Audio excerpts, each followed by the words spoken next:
Selamat sore semuanya. Di sini saya akan membacakan sebuah berita tentang dampak krisis keuangan global terhadap perbankan di Indonesia akibat wabah penyakit. Krisis keuangan global yang disebabkan oleh wabah penyakit seperti pandemi COVID-19 yang terjadi pada tahun 2020 menunjukkan betapa rapuhnya sistem ekonomi global terhadap ancaman kesehatan masyarakat. Wabah penyakit dengan skala besar tidak hanya menimbulkan krisis kesehatan, tetapi juga memicu ketidakstabilan ekonomi di berbagai sektor, termasuk perbankan. Dampak yang ditimbulkan oleh krisis kesehatan global ini sangatlah luas, mulai dari penurunan produktivitas, gangguan pada rantai pasokan, hingga tekanan pada pasar keuangan.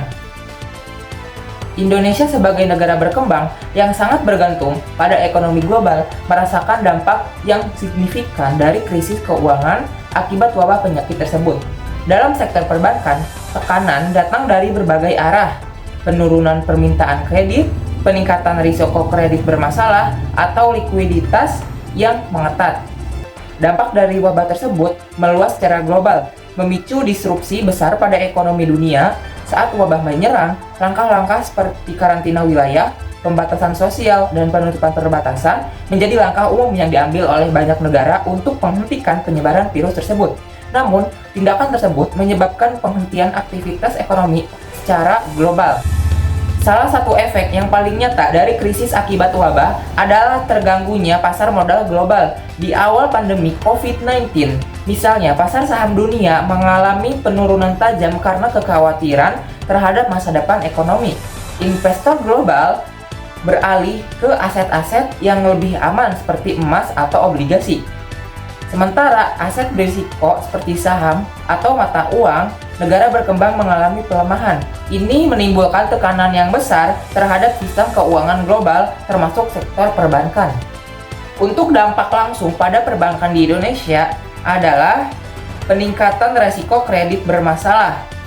Dengan penurunannya aktivitas ekonomi, banyak debitur baik dari sektor bisnis maupun rumah tangga mengalami kesulitan dalam memenuhi kewajiban kredit mereka. Pada saat wabah penyakit seperti COVID-19, risiko gagal bayar kredit meningkat signifikan. Sektor-sektor yang paling terdampak oleh wabah seperti pariwisata, perhotelan, dan retail mengalami kesulitan besar dalam melunasi pinjaman mereka kepada bank. Selanjutnya ada penurunan permintaan kredit. Wabah penyakit yang meluas menyebabkan penurunan aktivitas ekonomi secara signifikan yang kemudian menekankan permintaan terhadap kredit dari sektor bisnis dan rumah tangga. Dari sisi lain, rumah tangga juga terdampak oleh wabah ini. Dengan hilangnya lapangan pekerjaan dan menurunnya pendapatan, banyak keluarga yang tidak lagi mampu untuk mengambil kredit baru, seperti kredit pengambilan rumah atau kredit kendaraan bermotor. Selanjutnya ada ketatnya likuiditas perbankan. Tekanan likuiditas juga diperparah oleh penurunan aliran modal asing ke Indonesia. Krisis global akibat wabah menyebabkan investor asing menarik investasi mereka dari pasar negara berkembang termasuk Indonesia yang kemudian melemahkan nilai tukar rupiah. Selanjutnya adanya tindakan pemerintah dan Bank Indonesia. Yang pertama ada stimulus fiskal dan moneter.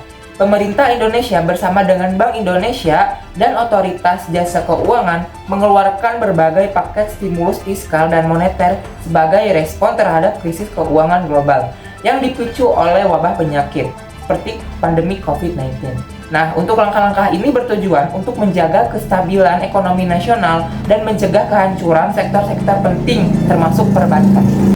Untuk nomor 2, ada dukungan likuiditas bagi bank. Bank Indonesia juga memberikan dukungan likuiditas yang besar kepada sektor perbankan melalui pelonggaran kebijakan moneter dan penyediaan fasilitas pembiayaan darurat. Dengan menurunkan giro wajib minimum, bank-bank di Indonesia mendapatkan lebih banyak ruang likuiditas untuk beroperasi dan memenuhi kebutuhan mereka. Langkah ini penting karena selama wabah, banyak sekali nasabah melakukan penarikan dana secara besar-besaran, baik karena kebutuhan mendesak atau untuk menjaga likuiditas pribadi mereka. Untuk nomor 3, ada inovasi dan percepatan digitalisasi perbankan. Pandemi mendorong percepatan adopsi teknologi digital dalam sektor perbankan. Dengan adanya pembatasan sosial, banyak sekali nasabah yang tidak dapat mengakses layanan perbankan secara fisik di kantor cabang. Sebagai respon, bank-bank di Indonesia mempercepat transformasi digital untuk menyediakan layanan perbankan melalui aplikasi mobile, internet banking. Selanjutnya ada kolaborasi dengan lembaga keuangan internasional. Untuk memperkuat stabilitas keuangan selama wabah, pemerintah Indonesia juga meningkatkan kerjasama dengan lembaga-lembaga keuangan internasional seperti Dana Moneter Internasional, Bank Dunia, dan Asia Development Bank. Nah, untuk kerjasama ini bertujuan untuk memperkuat cadangan devisa negara dan menyediakan jaringan pengaman keuangan jika diperlukan. Untuk kesimpulannya, wabah penyakit global seperti pandemi COVID-19 memberikan dampak yang sangat signifikan terhadap sektor perbankan di Indonesia. Untuk krisis ini memicu penurunan permintaan kredit dan tekanan likuiditas. Meskipun demikian, dengan dukungan stimulus fiskal dan moneter dari pemerintah, sektor perbankan di Indonesia mampu bertahan dan menavigasi tantangan yang dihadapi. Krisis ini juga memberikan pelajaran penting tentang ketahanan sistem keuangan dan inovasi dalam menghadapi situasi darurat.